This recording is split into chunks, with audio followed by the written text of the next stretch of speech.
하나님은 영이시니 예배하는 자가 영과 진리로 예배할지니라. 아멘.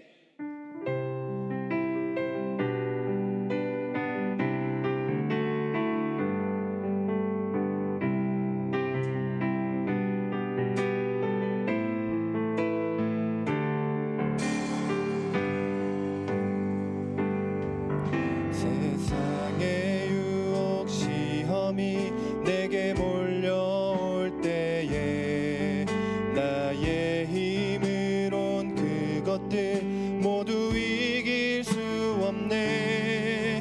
거대한 폭풍 가운데 위축된 나의 영혼 어찌할 바를 몰라 헤매이고 있을 때 주를 찬양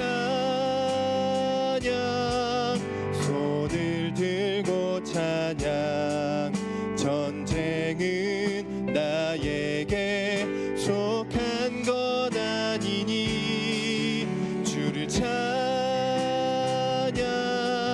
손을 들고 찬양 전쟁은 하나님께 속한 것이니 거짓과 속임수로 가득 찬 세상에서 어디로 갈지 몰라 머뭇거리고 있네. 공중의 권세 잡은 자 지금도 우리들을 실패와 절망으로 넘어뜨리려 하네. 주를 찬양 손을 들고 찬양 전쟁은 나에게 속한 것 아니니 주를 찬양 손을 들고 찬양 전쟁은 하나님께 속한 것이니 주위를 둘러보면 아무도 없는 듯 믿음의 눈을 들면 보이는 분 계시네. 지금도 내 안에서 역사하고 계시는 사망과 어둠의 권세 물리치신 예수님 주를 찬양 손을 들고 찬양 전쟁은 나에게 속한 것 아니니 주를 찬양 손을 들고 찬양 전쟁은 하나님께 속한 것이니 주를 찬양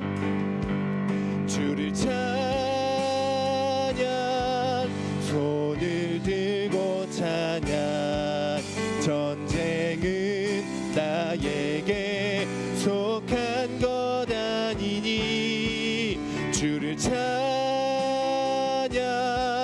손을 들고 찬양 전쟁은 하나님께 속한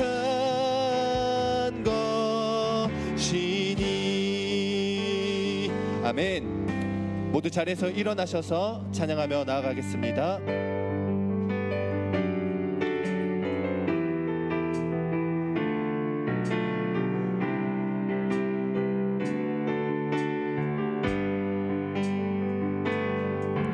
내 눈 주의 영광을 보네. 우리 가운데 계신 주님 그 빛난 영광 온 하늘 덮고 그 찬송 온 땅 가득해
오신 주님, 주님의 얼굴은 온 세상 향하네. 권능의 팔을 드셨네. 주의 영광 이곳에 가득해. 우린 선해 주님과 함께 찬양하며 우리는 전진하리. 모든 열방 주 볼 때까지. 하늘아버지, 하늘아버지, 우리 새롭게 하사 열방 중에서 주를 섬기게 하소서. 모든 나라 일어나 찬송 부르며 영광의 주님을 보게 하소서. 주의 영광 이곳에 가득해. 우린 선해 주님과 함께 찬양하며 우리는 전진하리. 모든 열방 주 볼 때까지. 이 시간 한 주간의 삶을 돌아보며 하나님 앞에 참회의 기도 올려드리겠습니다. 우리는 지난 금요일, 지난 주일에 귀한 주민들과 귀한 태신자를 함께 초대해서 예배를 드렸습니다. 교회 방문해서 처음 예배를 드린 분도 계시고 매주 드린 분도 계시고 이맘때면 오시는 분도 많았습니다. 우리가 지속적으로 해야 될 것이 있다면 사랑과 복음을 전하는 것이지 않을까요? 우리가 복음을 들고 세상에 나아가지만 복음은 우리가 품는 자들만의 것은 아닙니다. 주일이 지나면 말씀이 잊혀지고 찬송과 경배의 기쁨이 사라지는 우리의 말로 복음을 다시 들어야 되는 태신자이기도 합니다. 삭개오가 만났던 예수님을 여러분은 한 주간 어떻게 만나셨습니까? 삭개오가 결단했던 모습이 여러분엔 어떻게 있었습니까? 결단의 반복이었습니까? 순종의 반복이었습니까? 복음이 들려지는 것을 반복하는 것이 아니라 복음이 적용되어지고 가치관의 변화가 일어나는 것이 반복되는 것이야말로 하나님의 백성이 살아가는 삶의 태도입니다. 이 시간에 기도하실 때에 복음으로부터 멀어졌다면, 삶의 가치관이 아직까지 내 자신이라면, 내 자아의 중심에 하나님이 없다면 하나님 앞에 모든 회개를 하고 다시 하나님의 기뻐하는 삶의 중심으로 살아가도록 기도하길 소망합니다. 예배를 위해서 함께 우리 자신을 돌아보며 기도하겠습니다. 살아계신 아버지 하나님, 감사합니다. 하나님은 우리를 사랑하시며 가장 좋은 것으로 채워나가시는 영광스러운 분입니다. 이 땅 가운데 모든 만물을 다스리시고 창조하시는 모든 만물의 주인이십니다. 사람도 창조하시고 가장 영광스러운 그 하늘의 것을 주기를 원하는 그 하늘의 아버지가 우리가 믿고 있는 아버지입니다. 날마다 복음으로 사람을 살리고 키우고 고치며 생명의 역사가 일어나도록 하기 위하여 우리 삶 가운데 찾아오시고 성령으로 역사해 주시는 애 감사를 드립니다. 이 귀한 생명을 많은 사람들에게 나누고 함께 교제하기를 원하는 우리 소망함이 있습니다. 그러나 정작 우리의 삶을 돌아보면 우리 자아가 기준입니다. 우리 주신 아버지 하나님이 우리 삶 가운데 없을 때가 많습니다. 물질이 주인이고 직장이 주인이고 돈이 주인이고 건강이 주인이고 내가 살아가고 있는 무언가가 가치의 주인이 되어서 하나님을 아버지 멀리 떠난 삭개오의 자리가 우리 삶의 자리가 아니었습니까? 하나님 우리를 불쌍히 여기시고 다시 한 번 더 하나님이 원하는 거룩한 삶을 살아갈 수 있도록 아버지 길을 열어주시길 원합니다. 오늘 예배를 통해서 우리에게 찾아오시는 그 하나님의 은혜가 온전히 우리 가운데 살아있는 그 하나님의 진정한 가치관으로 바뀌는 살아있는 예배가 되게 도와주시고 우리의 삶의 중심이 바뀌게 하시고 세계관이 바뀌게 하시며 진정한 그 복음의 역사가 나타나는 것을 경험하며 그것을 기대하며 기도하며 나아가는 시간 될 수 있도록 아버지께서 역사하여 주시옵소서. 우리의 삶의 모든 영역이 하나님 중심으로 변화되어서 아버지께서 원하는 삶을 살아내는 존귀한 백성의 자리가 되길 간절히 원합니다. 하나님이 이전에 아버지의 삭개와 같은 삶이 아니라 주님을 만난 삭개와의 삶이 될 수 있도록 도와주옵소서. 우리 심령 가운데 주의 거룩함이 머물게 하시고 살아계신 하나님을 통하여 우리가 새롭게 살아가기 위하여 아버지 앞에 나아가는 거룩한 자녀의 삶이 되기 원하오니 주님 우리를 만나 주시고 인도하여 주시고 가장 거룩하고 복된 아버지 안의 주의를 통하여 진정한 그 하나님의 은총이 머무는 하루가 될 수 있도록 주님의 인도하여 주옵소서. 함께 하실 하나님을 기대합니다. 우리의 삶을 인도하시고 예배를 받아 주시옵소서. 이 모든 말씀 존귀하신 예수 그리스도의 이름으로 기도드리옵나이다. 아멘. 전능하사 천지를 만드신 하나님 아버지를 내가 믿사오며 그 외아들 우리 주 예수 그리스도를 믿사오니 이는 성령으로 잉태하사 동정녀 마리아에게 나시고 본디오 빌라도에게 고난을 받으사 십자가에 못 박혀 죽으시고 장사한 지 사흘 만에 죽은 자 가운데서 다시 살아나시며 하늘에 오르사 전능하신 하나님 우편에 앉아 계시다가 저리로서 사한 자와 죽은 자를 심판하러 오시리라. 성령을 믿사오며 거룩한 공의와 성도가 서로 교통하는 것과 죄를 사하여 주시는 것과 몸이 다시 사는 것과 영원히 사는 것을 믿사옵나이다. 아멘. 내 영혼아 여호와를 송축하라.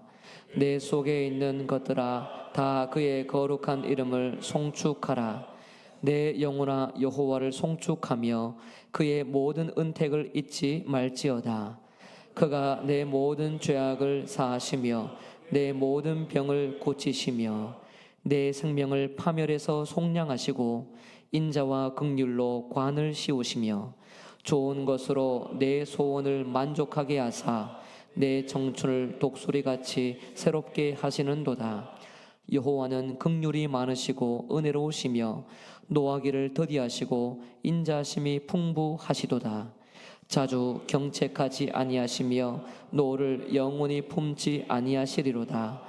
우리의 죄를 따라 우리를 처벌하지는 아니하시며 우리의 죄악을 따라 우리에게 그대로 갚지는 아니하셨으니 이는 하늘이 땅에서 높음같이 그를 경외하는 자에게 그의 인자하심이 크심이로다.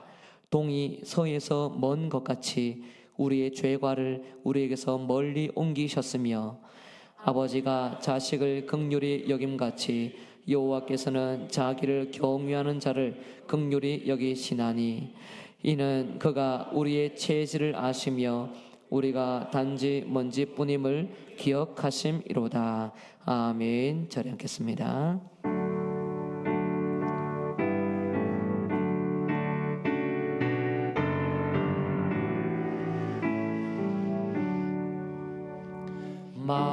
만유의 주제 존귀하신 예수 사람이 되시는 하나님 나 사모하여 영원히 섬긴 내 영광 되신 주로다. 화려한 동산 무성한 저수목 다 아름답고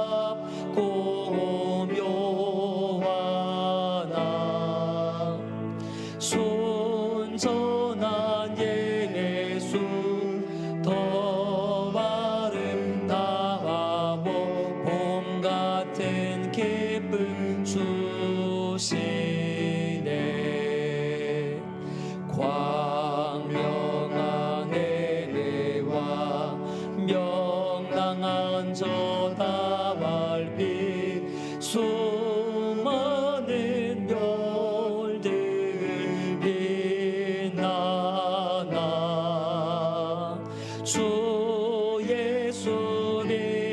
빛은 더 찬란하여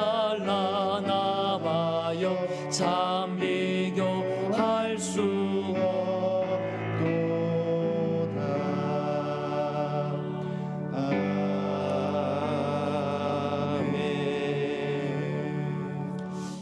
다 같이 기도드리겠습니다. 사랑과 은혜가 충만하신 하나님 아버지, 오늘도 거룩한 주의 날 저희를 주님의 전으로 불러주시고 찬양과 경배로 주님 앞에 나아가게 하심을 감사드립니다. 모든 피조물이 주의 이름을 높이며 호흡 있는 자마다 주를 찬양하오니 우리의 입술의 고백과 마음의 찬양이 하나님께 향기로운 제사로 드려지게 인도하여 주시옵길 원합니다. 주님, 지난 한 주간도 주의 은혜로 살았지만 우리의 마음은 종종 세상에 빼앗겨 기도보다 걱정이 앞서고 감사보다 불평이 많았음을 고백합니다. 겉으로는 믿음의 옷을 입었으나 속사람은 여전히 교만과 자만으로 가득했음을 우리가 고백합니다. 하나님의 뜻을 구하기보다 내 뜻을 이루기 위하여 주님을 이용했던 우리의 불신앙을 용서하여 주시옵길 원합니다. 이 시간 성령께서 우리의 심령을 비추어 죄를 깨닫게 하시고 진정한 회개로 주님 품에 돌아오게 주님 우리를 붙들어 주시옵길 원합니다. 오늘도 이 예배가 우리의 형식이 아니라 하나님과의 생생한 만남이 되게 하시고 찬양 속에 하늘의 문이 열리고 기도 속에 주의 음성이 들리며 말씀 속에 우리의 삶이 새로워지게 인도하여 주시옵길 원합니다. 주님께서 이 자리에 임재하시어 상한 마음을 고치시고 지친 영을 위로하시며 의심과 두려움 속에 있는 자들에게 믿음의 불을 다시 붙여 주시옵길 원합니다. 주님, 우리 영신교회를 주님의 손에 맡겨드립니다. 이 시대에 교회가 세상의 빛과 소금이 되게 하시고 진리의 말씀 위에 굳건히 서게 하여 주시길 원합니다. 모든 성도들이 말씀과 기도로 무장하여 흔들리지 않는 믿음의 사람들이 되게 하시며 서로를 격려하고 세워주는 사랑의 공동체가 되게 주님 붙들어 주시옵길 원합니다. 특별히 주님께서 인도하여 주셔서 전도 축제 위들을 통해 하나님이 특별히 이 영신교회에 부어주신 그 은혜를 감사를 드립니다. 오랫동안 교회를 떠나 있던 영혼들이 돌아오게 하시고 복음을 처음 듣는 자들에게는 구원의 감격을 체험하게 할 수 있는 귀한 은혜의 시간을 우리에게 허락하여 주신 우리 주님 감사를 드립니다. 특별히 주님께서 우리 영신의 성도 한 사람 한 사람이 복음의 통로가 되어 말 한마디 작은 섬김 하나가 누군가의 마음의 문을 여는 씨앗이 되게 주님 붙들어 주시옵기를 원합니다. 그래서 우리 영신의 모든 성도들이 다니는 또 전도의 현장마다 성령이 역사하시고 열매가 풍성히 맺는 그런 귀한 은혜를 주님 우리에게 허락하여 주시옵기를 원합니다. 주님, 특별히 병상에 누워있는 우리 성도들 찾아가 주셔서 그 육신의 연약함을 주님의 손으로 만지시고 믿음으로 일어나는 그 은혜를 허락하여 주시옵기를 원합니다. 경제적으로 어려운 우리 가정들에게는 하늘의 위로와 공급하심을 주시며 방황하는 자녀들에게는 시험과 유혹 가운데 있는 청년들에게는 다시 하나님을 찾는 그 마음을 열어 주시옵기를 원합니다. 특별히 우리 노년에 있는 우리 성도들에게 믿음의 평안과 감사가 넘치는 복된 은혜를 허락하여 주시옵소서. 거룩하신 하나님 아버지, 우리 교회가 이 시대의 어둠 속에 빛이 되는 등불이 되게 하시고 성전의 부흥이 일어나게 하여 주시옵기를 원합니다. 예배의 회복, 기도의 열정, 말씀에 순종하는 공동체로 다시 세워지기를 원합니다. 교회 각 부서와 사역을 주님께서 함께하여 주시고 그 주님의 영광 가운데 기이 쓰임 받는 우리 영신 모든 성도들 다 될 수 있도록 주님 함께하여 주시옵기를 원합니다. 하나님 아버지, 오늘도 이 예배를 통해 우리의 영혼이 새로워지고 하늘의 능력을 덧입혀 주시옵기를 원합니다. 말씀을 전하신 우리 담임 목사님, 성령의 권능과 담대함을 더하여 주시옵기를 원합니다.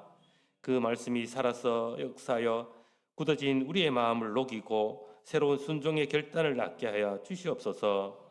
이 예배의 순간순간이 하나님이 기쁘게 되게 하시며 우리의 삶이 예배로 이어지는 참된 그리스도인의 삶이 되게 우리를 붙들어 주시옵기를 원합니다.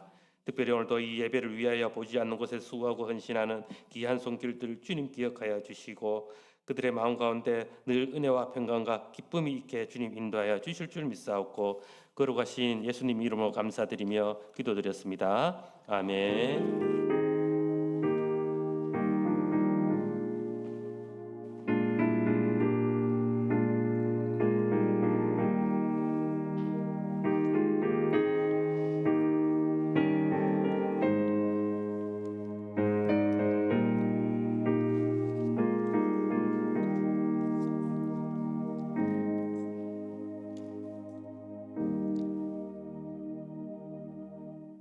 교회 소식 전해드리겠습니다. 오늘 하나님께 예배 드리러 오신 모든 분들을 주님의 이름으로 환영합니다.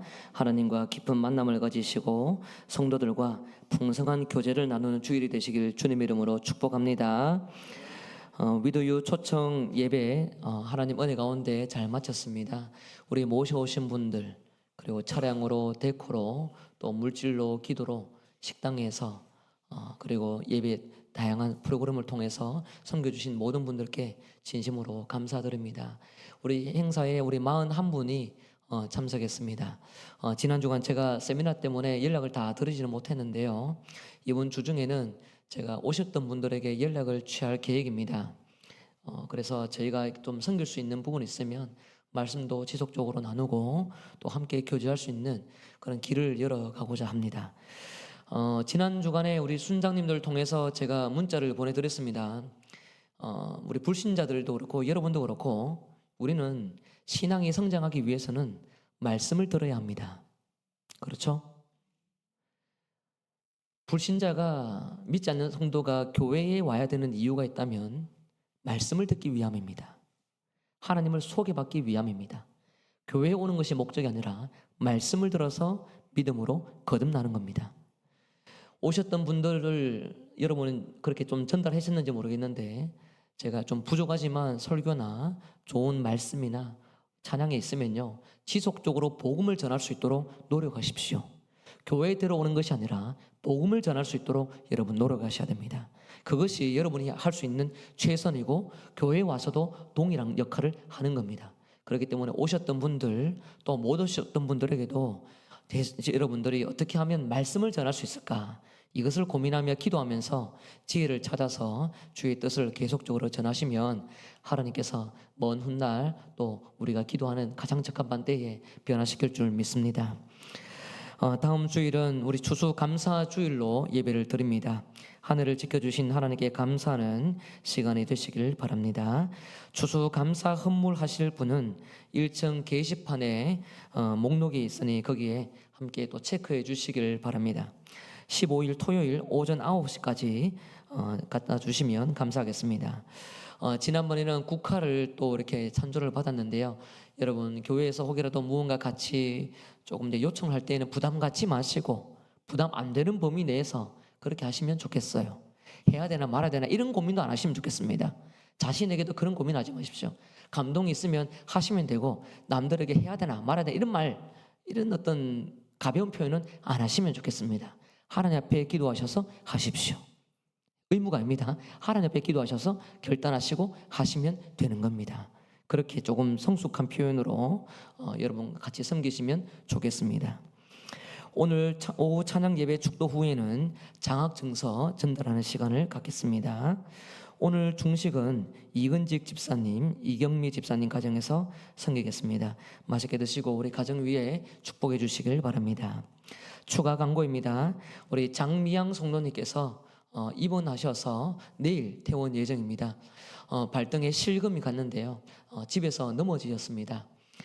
최근에 사고도 있었고 가정에서 또 다치기도 하고 해서 조금 안 좋은 일들이 계속 반복되고 있는데 내일 퇴원 후에도 지속적으로 이제 큰 병을 통해서 치료 받으실 계획입니다. 그래서 조금 가정에 평안이 채워질 수 있도록 여러분 좀 기도해 주시면 감사하겠습니다. 지난 주일에 여자 화장실에 은색 실반지를 분실하신 분이 있으시면 사무실에 가셔서 찾아가시기 바랍니다. 남자 아닙니다. 예, 여자 것입니다. 혹시 여러분 중에 없으면 우리 태신자 오셨던 분들 중에서도 놓고 가셨던 분도 있을 수 있으니까 한번 물어봐 주시면 좋을 것 같습니다. 그리고 오늘 사랑방 모임 때는 사역훈련을 받으시는 5분이 순장으로 섬기게 됩니다. 3분은 지금 리더로 섬기고 계시고 우리 2분 장로님은 말장이셔서 순장을 지금은 이제 안 섬기시는데요. 실습이기 때문에 우리 5분이 섬기게 됩니다. 이근지 집사님 그리고 이동환 집사님 사랑방에서 2분의 장로님이 섬기게 될 겁니다. 그래서 여러분들 멀리서 그냥 구경하지 마시고 잘하나 뭐하나 이렇게 힐끔 보지 마시고 잘할 수 있도록 격려해 주시면서 함께 또 기도해 주시면 좋을 것 같습니다. 나머지 내용은 주보와 홈페이지를 참조하시기 바랍니다. 하나님 말씀은 빌립보서 1장 22절에서 26절 말씀입니다. 신약 성경 318면 전후에 있는 빌립보서 1장 22절에서 26절까지 한 절씩 교독하고 마지막 절은 합독하겠습니다. 제가 먼저 읽습니다. 그러나 만일 육신으로 사는 이것이 내 일의 열매일진데 무엇을 택해야 하는지 나는 알지 못하노라. 내가 그 둘 사이에 끼었으니 차라리 세상을 떠나서 그리스도와 함께 있는 것이 훨씬 더 좋은 일이라. 그렇게 하고 싶으나 내가 육신으로 있는 것이 너희를 위하여 더 유익하리라. 내가 살 것과 너희 믿음의 진보와 기쁨을 위하여 너희 무리와 함께 거할 이것을 확실히 아노니. 함께 읽습니다. 내가 다시 너희와 같이 있으므로 그리스도 예수 안에서 너희 자랑이 나로 말미암아 풍성하게 하려 함이라. 아멘. 저 보시면서 인사하고 말씀을 나누겠습니다. 하나님이 명령하신 그곳에 계십시오. 하나님의 기뻐하는 일을 하십시오. 오늘날 한국 사회에서 자녀들이 공부를 열심히 하면요, 그 자녀가 가기를 희망하는 학과가 다 있습니다. 대체로 어디를 희망합니까? 네, 의대죠. 의대를 다 가면 공부 조금 한다 그러면 집에 있는 많은 것을 팔아서라도 자녀를 위해서 열심히 뒷바라지 해주고 의대를 가기를 희망하는 마음이 많습니다. 또 의사는 사자잖아요. 그래서 거기에 대한 기대와 소망이 또 있는 것 같아요. 그런데 여러분, 국가가 발전하고 성장하려면 의대생으로만 되어지지 않습니다.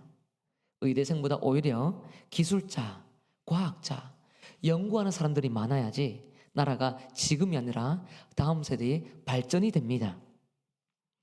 사실 우리나라에 어릴 때는, 다 옛날 세대는요, 모두가 국가를 위해서 내가 어떻게 살아가야 되느냐, 이런 고민을 많이 했습니다. 여러분도 그러셨죠? 네. 그래서 저 때만 하더라도 초등학생 때 나는 이 국가를 위해서 과학자가 되겠습니다. 꼭 붙어 있는 단어가 있어요. 국가를 위해서, 이 사회를 위해서.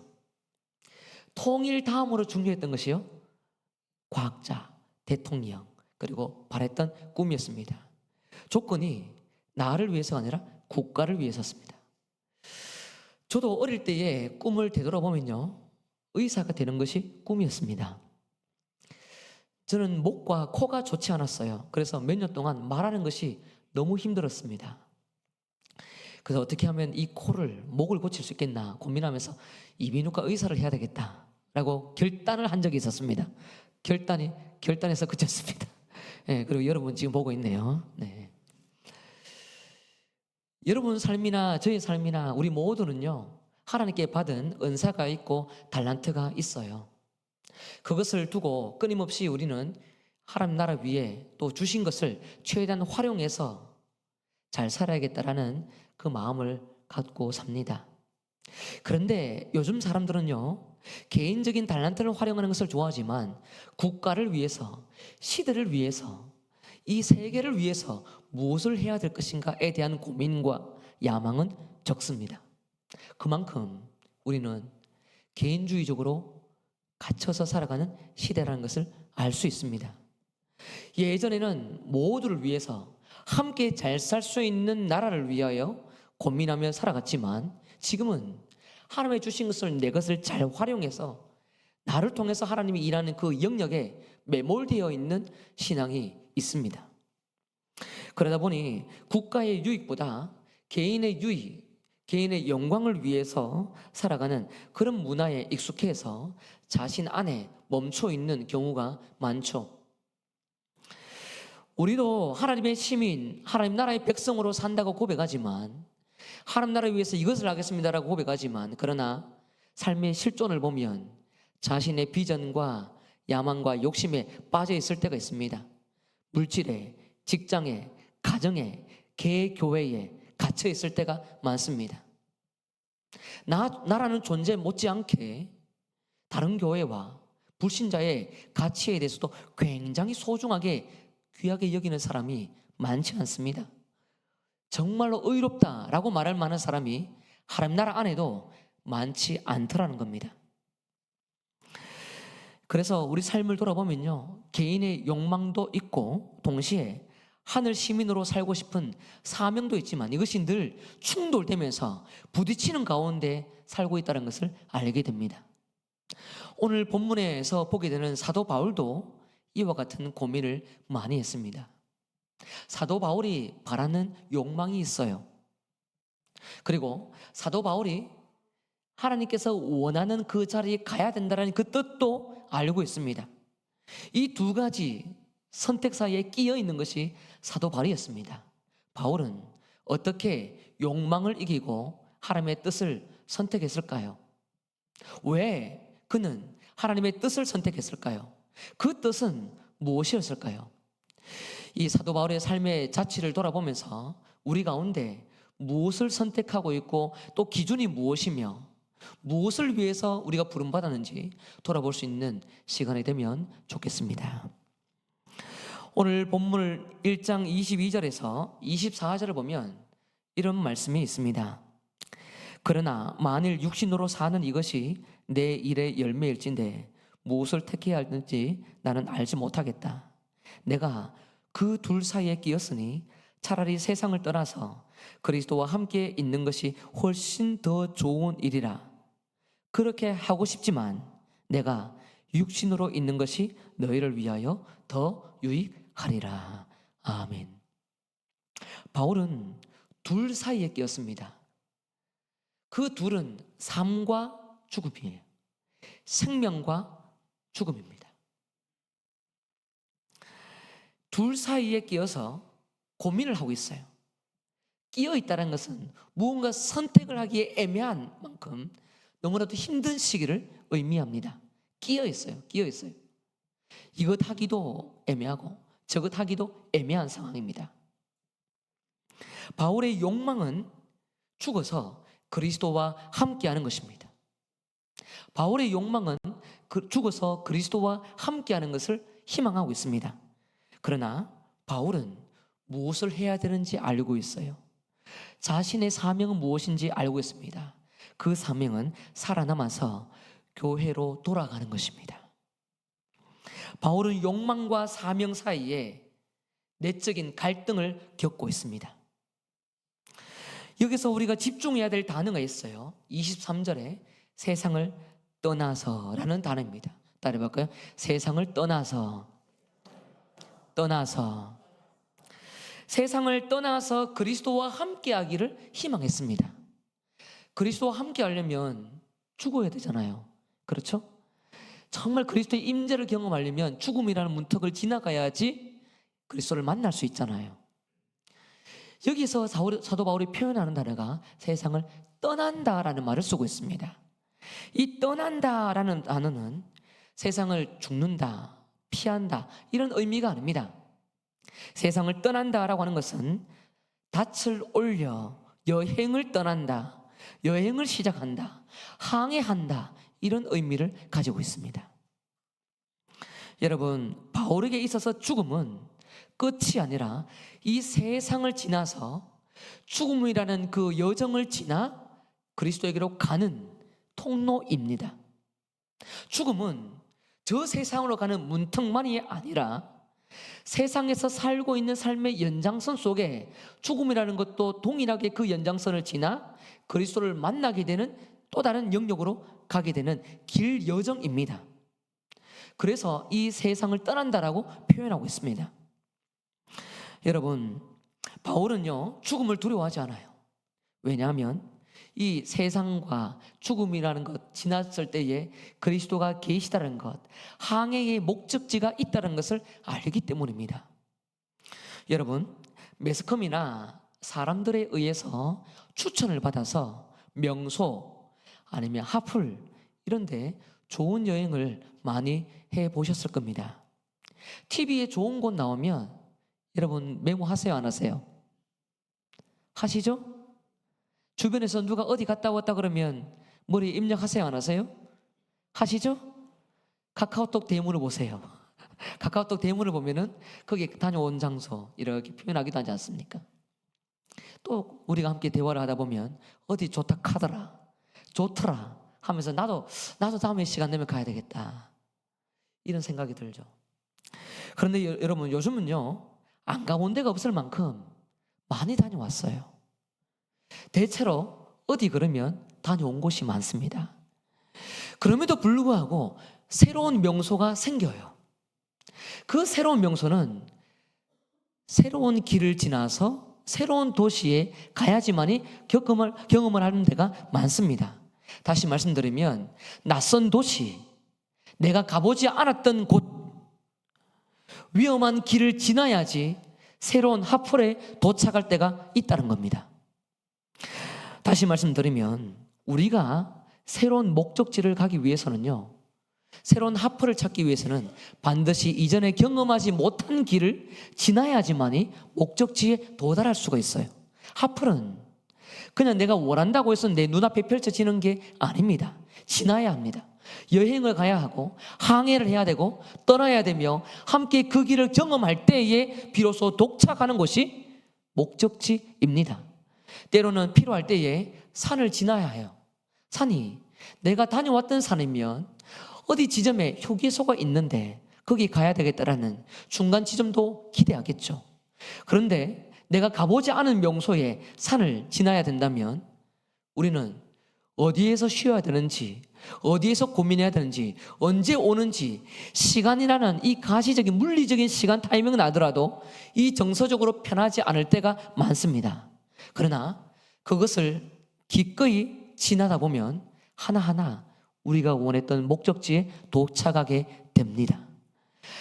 하나님께서 우리에게 주셨던 그리스도를 만나고 그리스도와 함께하는 그 목적지에는요, 위험한 고난의 여정이 있고 광야와 같은 어려움의 시련이 있으며 동시에 바울이 가보지 않았던 죽음이라는 것도 지나갈 때에 그때 비로소 그리스도와 함께할 수 있는 목적지에 도달하게 되는 것입니다. 결코 가벼우지 않은 곳이지만 그러나 이 죽음이라는 것도 여정 안에서 하나하나 잘 지날 때에 그리스도는 분명히 바울에게 찾아오시고 바울도 그리스도를 만나서 함께 연합할 수 있는 진정한 은총이 무엇인지 경험할 그날이 오게 된다는 것이죠. 여러분, 바울은 예수님의 종이에요. 종은 주인이 시키는 일을 잘 해야 합니다. 그런데 여러분, 종이 일만 잘해서는 안 됩니다. 주인이 생각하고 주인이 걸어간 삶의 방식도 함께 따라가는 것이 너무 중요해요. 빌립보서 2장 6절에서 11절을 보면 그리스도께서는 원래 하나님의 본체셨는데 이 땅에 내려오셨습니다. 종의 모습을 입으시고 사람과 같이 되셨으며 죽음을 경험하셨어요.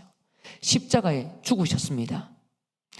그리스도는 하늘의 영광을 버리고 3년 동안 이 땅에서 고난의 여정, 고난의 항해를 하셨어요. 모든 순간마다 평탄하지 않은 항해였습니다. 늘 사람들이 따라다니는 것들은 모였지만 예루살렘 성전에서 보내었던 바리새인과 서기관과 대제사장과 또 정치 지도자들이 끊임없이 예수님을 죽이기 위해 보이지 않는 곳곳에서 음모를 꾸몄습니다. 예수님의 3년 공생에는 결코 쉬운 길이 아니었어요. 그럼에도 불구하고 십자가의 길을 걸어갔을 때에 빌립보서 2장 9절에서는 이러므로 하나님이 그를 지극히 높여주셨다라고 말씀합니다. 그리스도께서 부활이라는 것, 높아지신 이름을 가지기 위해서는 이 땅에서 3년 동안 고난의 길을 걸어갔을 때에 하나님에 의해서 영광스러운 이름으로 높아졌습니다. 3년 동안 고난을 겪지 않고 풍요롭고 모든 삶이 형통했을 때에 하나님의 이름을 높였던 것이 아니었습니다. 3년 동안 고생했어요. 여러분 못지않게 고생했습니다. 십자가에 죽어버렸네. 그런데 그것이 끝이 아니라 죽었더니 하나님이 그를 살려주셨습니다. 너의 목적지는 그 죽음이 아니라 땅이 아니라 무덤이 아니라 영광스러운 그 하나님의 우편 그 자리다 라고 하나님은 그를 살려주셨습니다. 이 길을 걸어가는 사람이 사도 바울입니다. 바울은 주인의 어떠한 삶을 걸어갔는지 잘 알고 있어요. 주인이 어디에 있는지도 알고 있습니다. 주인이 이 땅에 보내어서 하나님 우편에서 이 종이었던 바울을 보내어서 사역을 잘하고 다시 하나님의 영광스러운 그 나라에서 이 종을 보기를 원하고 있습니다. 종인 이 바울도 그리스도를 보기를 원하고 있어요. 그렇기 때문에 이 바울은 죽음이라는 관문을 잘 지나서 그리스도를 희망할 수밖에 없었던 것입니다. 바울은요, 사역에만 충성한 것이 아니라 삶의 자세와 태도에도 거룩한 영광을 위해 기꺼이 걸어간 사람입니다. 주인이 걸어간 길을 너무나도 잘 알았던 것이지요. 여러분, 주인의 길, 고난의 길, 십자가의 길을 지나갈 때에 그때에 여호와께서 우리에게 주시는 가장 아름다운 연합의 은총이 있다는 사실을 믿으시길 바랍니다.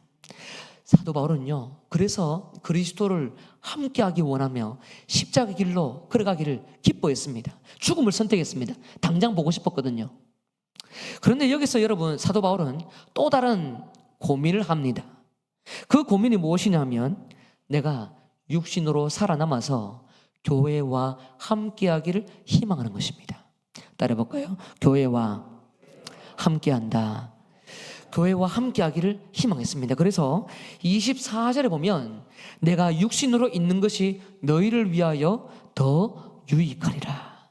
내가 살아남아야 되는 이유가 있다면 내 믿음이, 내 생명이 연장되는 것이 아니라 나 때문에 너희가 더욱 유익하게 되기를 원한다. 이 고백을 하고 있습니다. 바울이 무엇을 선택합니까?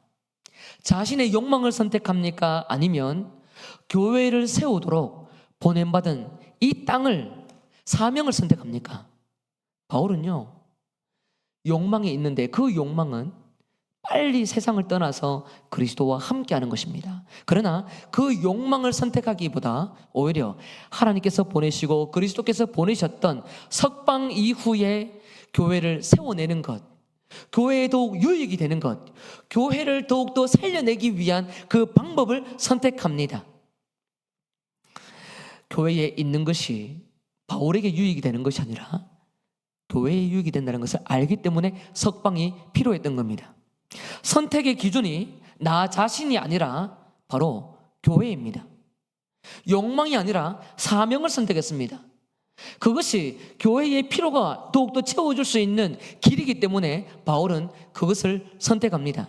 둘 사이에 끼어 있어서 어떤 것을 선택해야 될지 알지 못할 때에 바라는 욕망과 욕구는 그리스도와 함께하는 죽음이지만, 여기서 죽어도 된다라고 고백하지만, 그러나 실제로는 바라는 것은, 가야 되는 곳은 바로 교회였습니다. 여러분, 신앙이 성숙한 사람이 가지는 올바른 기준이 하나 있습니다. 그 기준은 나라는 존재를 높이고 내가 희망하는, 내가 필요로 하는 것, 내 유익이 되는 기준을 갖지 않는 것입니다. 그리고 유일한 기준을 하나 갖는데 그것은 바로 하나님께서 나를 보내시는 그곳, 공동체를 살리는 곳, 생명을 주는 곳, 성도를 살리는 곳, 내가 어려움을 겪더라도 다시 나를 통해서 하나님 앞에 거룩한 자랑거리가 생길 수 있도록 공동체의 필요에 나를 드리는 것입니다. 기준이 나의 욕망이 아니라 하나님입니다. 공동체의 필요에 의해서 나를 희생하는 것입니다. 그래서 바울은 자신의 욕망보다 하나님께서 보내신 그 자리를 선택하며 내가 가는 것이 너희에게 더 유익할 것이다 라고 고백을 했던 것이죠. 가정에서 사역을 하고 교회에서 사역을 하고 세상에서 사역을 하다 보면 우리는 늘 선택의 기준에 서게 됩니다. 그 선택의 기준은 내 편리, 내 유익, 내 필요에 집중할 때가 많죠. 그러나 사도 바울은 우리에게 가르칩니다. 나의 욕망이 아니다. 상대, 교회, 성도, 세상에, 가족들에게 더욱 유익을 끼치는 방법이 무엇이냐? 그것을 위해서 온전히 그 하나님께서 우리를 부르셨다는 것을 기억하고 그 일을 위해 헌신하며 살아가는 것, 그것이 바로 우리가 가져야 될 영적인 기준입니다. 우리가 선택을 하다 보면 때로는 선택의 실수가 있을까 봐 많은 성도들에게 도움을 요청할 때도 있습니다. 가족들에게, 믿음의 동역자들에게 내가 이 선택에서 무엇을 해야 될지 모르겠다, 이 기로에서 좌우에서 무엇을 선택해야 될지 모르겠다 라고 기도를 요청할 때도 있죠. 그 성도들도 늘 성령 충만하다가 때로는 넘어질 때가 있어요. 사람을 믿을 수 없습니다. 목사도 마찬가지예요. 저 또한 성령 충만하다가 언제 제 욕심의 자아에 갇힐지 알지 못하는 연약한 사람입니다. 그래서 끊임없이 지금까지는 성령 충만해서 함께 믿음의 동역자로 잘 살아왔다 하더라도 말씀의 기로에서 바울과 같이 하나님이 보내시는 진정으로 깨어있는 사명이 아니라면 늘 교회는 시험 들고, 가정은 시험 들고, 우리 개인은 시험 들 수 있는 여지가 있는 것입니다. 바라옵기는 여러분 모든 삶의 자리에서 사람이 아니라, 직분이 아니라, 교회가 아니라 하나님의 기준이 되어서 여러분에게 요구하는 거룩한 사명을 위해 헌신하시길 주님의 이름으로 축복합니다. 이 거룩한 기준이 너무 중요합니다. 바울은 죽음을 사모했던 사람입니다. 그리스도께서 이 세상을 떠난 저 자리에 있기 때문이죠. 그분을 빨리 만나고 싶었습니다. 그러나 내가 남을 수밖에 없다라고 고백합니다. 바울이 남는다는 것은 삶을 연장시키는 것이 아닙니다. 나이를 더 먹어가면서 이 물리적인 숫자를 조금 더 채워나가면서 좀 더 살고 싶다라고 고백하는 내용이 아닙니다. 사명을 위한 연장입니다. 따라해볼까요? 사명을 위한 연장, 사명을 위해서 연장하는 겁니다. 그래서 빌립보서 1장 25절에 보면 공동번역 성경에서 이렇게 번역합니다. 같이 읽어볼까요? 시작. 이런 확신이 섰기 때문에 나는 살아남아서 그렇게 되면 나는 여러분의 믿음을 발전시켜주고 기쁨을 더해 줄 수 있을 것입니다. 아멘. 이런 확신이 섰다는 것은 둘 사이에 끼어 있다가 나는 정말로 예수님 앞에 가고 싶은데 여기 끼어 있다가 내가 무엇을 선택해야 되는지 진짜 고민되다가 근데 결단을 했다. 그 결단은 내가 교회로 돌아가는 것이다. 그것이 너에게 유익하기 때문에 이것이 내가 기도해 본 결과로 확신한다라고 고백하는 겁니다. 이것이 내가 확신한다, 이것이 맞다라고 고백합니다. 그렇기 때문에 바울이 확신하면서 가지는 고백은요, 살아서 다행이다, 너희들 기도 덕분에 내가 돌아갔다, 나에게 다시 생명이 생겼다, 자유가 생겼다, 전도할 수 있다, 이런 고백하는 것이 아닙니다. 이제는 돌아가서 반드시 사명을 성취해야 됩니다. 그 사명이 무엇이냐면 성도들의 믿음을 발전시켜 주는 겁니다. 성도들의 믿음을 진보시켜 주는 겁니다. 믿음을 또 강화시켜 주고 믿음을 또 성숙시켜 주는 것입니다. 그리고 성도들에게 있어야 될 기쁨을 더 많이 가질 수 있도록 돕는 역할을 하는 사명입니다. 그렇기 때문에 석방되더라도 몸이 자유로워서 기뻐야 되기보다 성도를 더욱더 온전하게 세워내기 위해 그 일에 쓰임받는 사명 때문에 기뻐해야 되는 것이지요.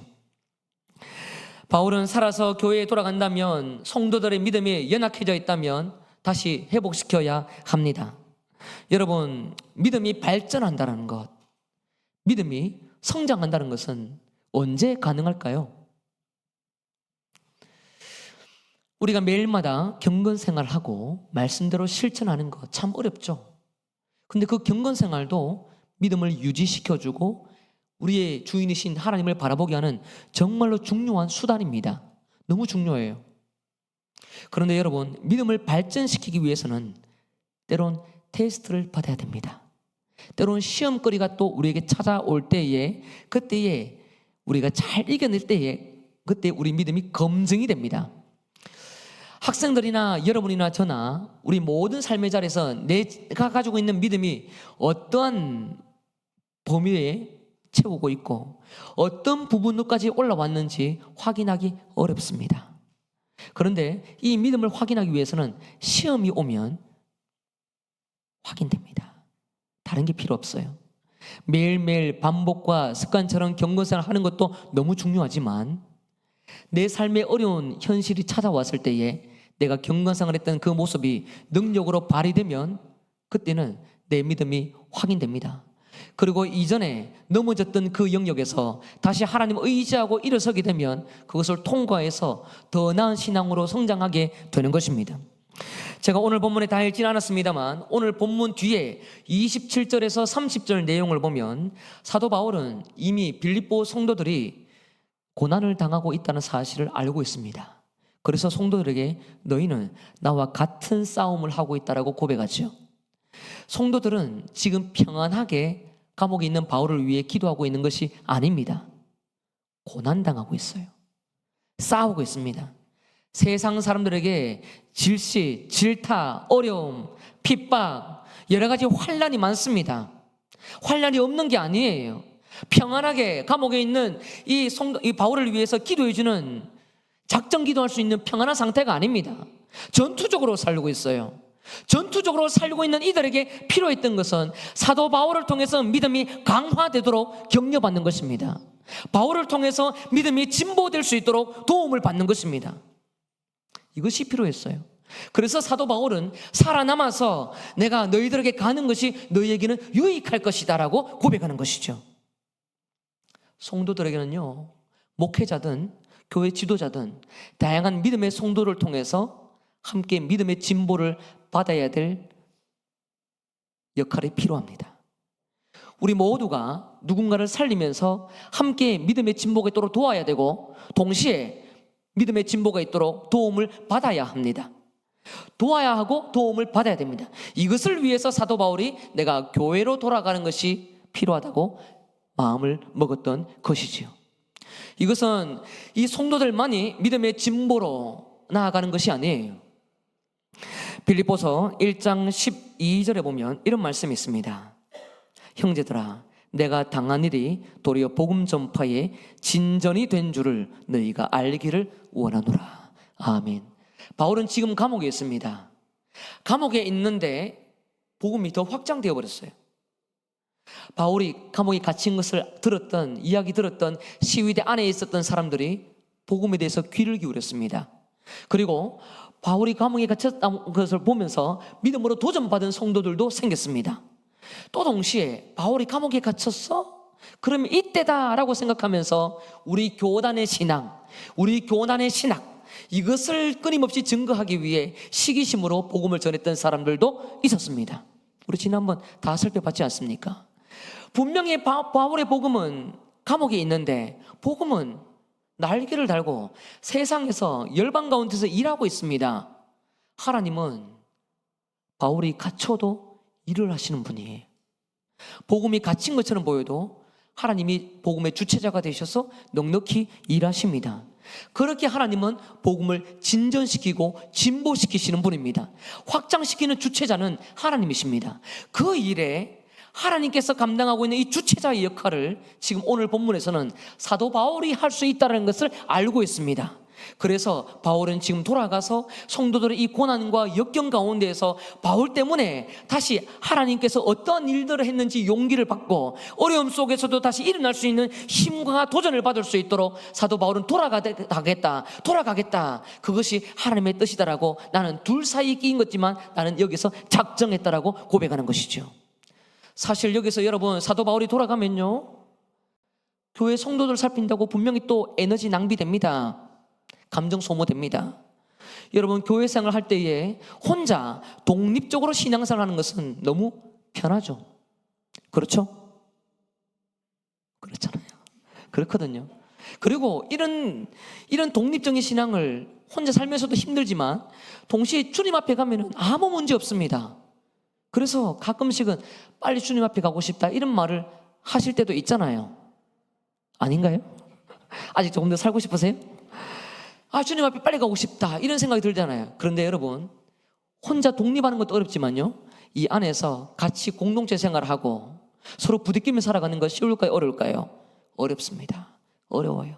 내 신앙 지키는 것도 어렵지만요, 남 챙기는 건 더 어려워요. 더 힘들어요.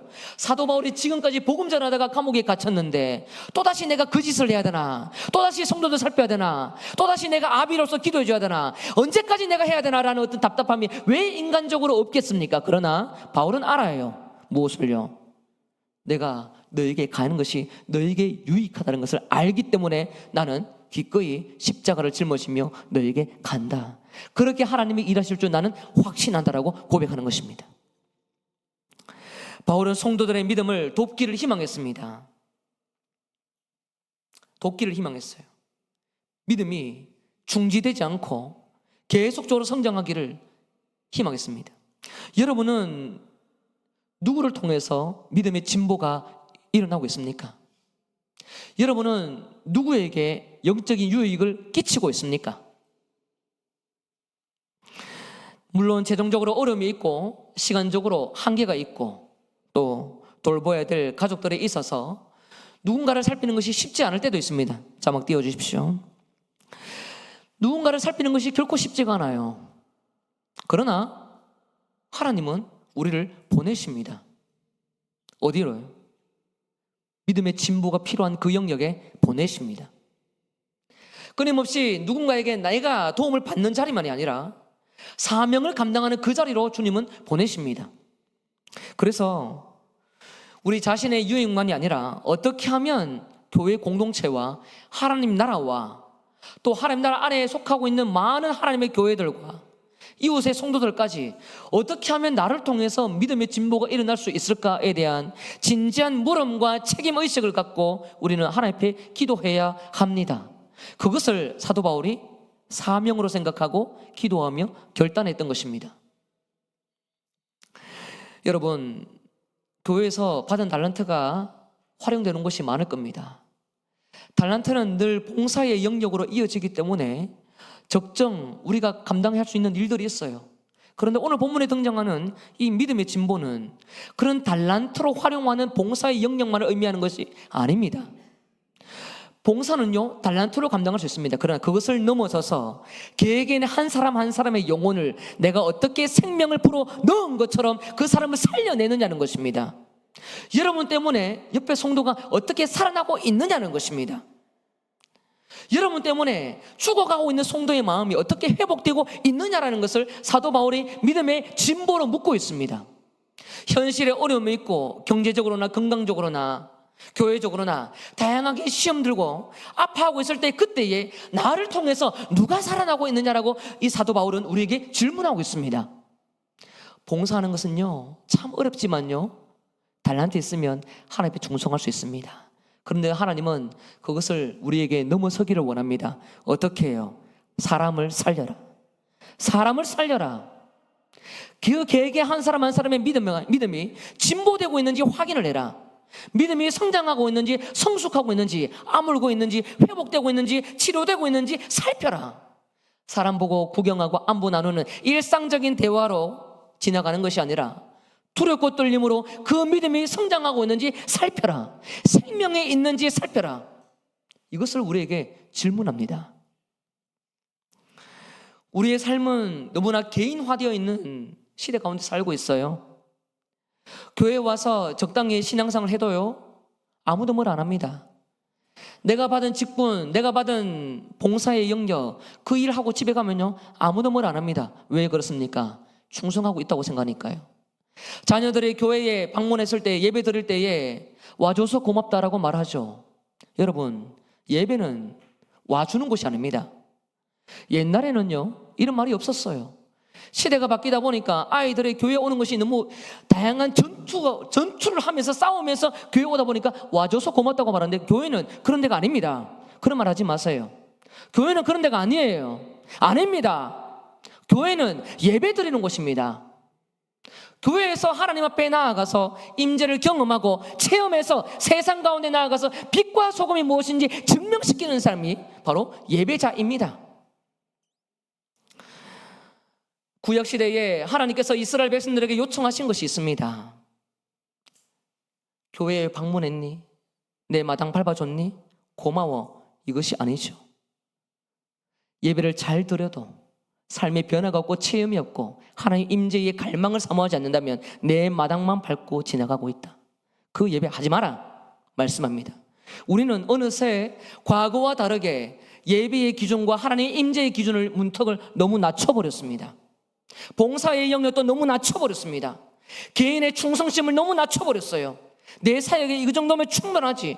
고맙습니다. 그런데 여러분 그 사역만 아니라 개개인의 또 다른 사람들도 저 사람의 영혼 상태가 어떤지도 관심을 가져주시길 주님의 이름으로 부탁을 드립니다. 개인의 믿음이 어떻게 진보하고 있는지 관심을 가져주십시오. 사역을 하고 돌아가는 것이 목적이 아니에요.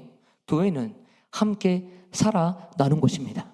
생명이 있으면 내 안에 있는 성령의 생명을 통해서 다른 사람들에게 수혈해 주는 것이죠. 또 다른 성도를 통해서 내가 또 수혈을 받으며 살아가는 것입니다. 그것이 바로 예배입니다. 그것이 교회이고 주일입니다. 신앙의 성숙은 봉사의 달란트 활용 능력으로 주어지는 것이 아닙니다. 어떤 상황이 있어도 말씀을 통하여 우리 믿음이 온전해지도록 성장해 나가는 것, 하나님이 기준이 되고 하나님을 통해서 고면받고 하나님의 말씀의 능력으로 우리가 다시 회복되어져 나가는 것, 한 사람의 영혼이 또 그리스도 예수의 장성한 믿음의 분량에 이룰 수 있도록 돕는 것, 영혼을 진다라는 것이야말로 바로 우리가 온전한 성숙이라고 말할 수 있겠지요. 말씀을 정리합니다. 우리는 모든 삶의 자리에서 매 순간마다 선택합니다. 오늘도 이 말씀을 듣고 여러분 선택할 수 있습니다. 똑같이 대면대면 봉사하고 지나갈 수 있습니다. 여러분 선택이에요. 그런데 어떤 사람은 또 다를 겁니다. 내가 누구를 돌봤지? 돌봤던 사람만 계속 돌봤나? 저 사람 나 때문에 죽어 있는 것은 아닌가? 죽었던 저 사람 보여지는데 내가 어떻게 도울 수 있을까? 작정 기도라도 하고 싶다. 교회 가시는 것이죠. 내 욕망을 위해 살 것인지 아니면 사명을 위해서 살 것인지 하나님은 우리에게 선택을 요구합니다. 여러분이 부름받은 이유는 여러분 개인의 유익, 개인의 원함이 아니라 교회와 성도와 세상과 열방과 하나님 나라라는 사실을 믿으시길 바랍니다. 여러분의 삶의 자리에서 정말로 어느 곳에 있든지 하나님의 기뻐하는 일을 선택해서 여러분 때문에 우리 교회 성도들이 살아나고 직장의 불신자들이 살아나는 은총의 역사가 있으시길 주님의 이름으로 간절히 축복합니다. 우리 좌우 보시면서 인사하고 찬송하도록 하겠습니다. 하나님이 보내시는 그곳에 계십시오. 당신 때문에 살아나겠습니다. 내가 당신을 살리겠습니다. 찬송합니다.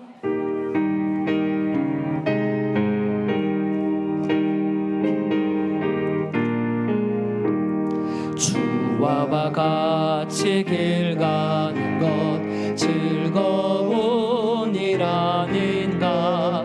우리 주님 걸어가신 발자취를 밟겠네. 한 걸음 한 걸음 주 예수와 함께 날마다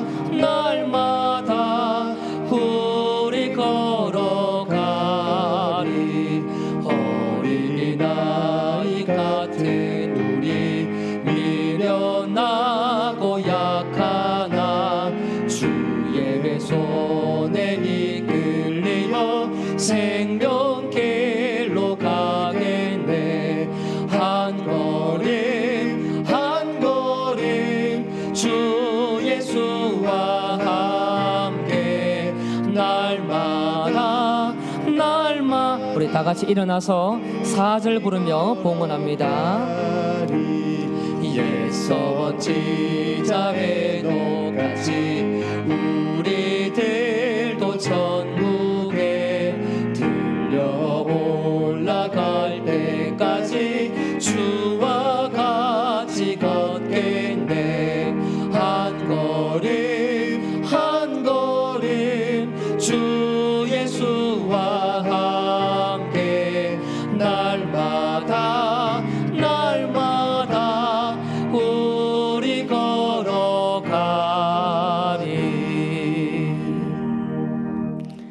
모든 만물을 창조하신 하나님 아버지,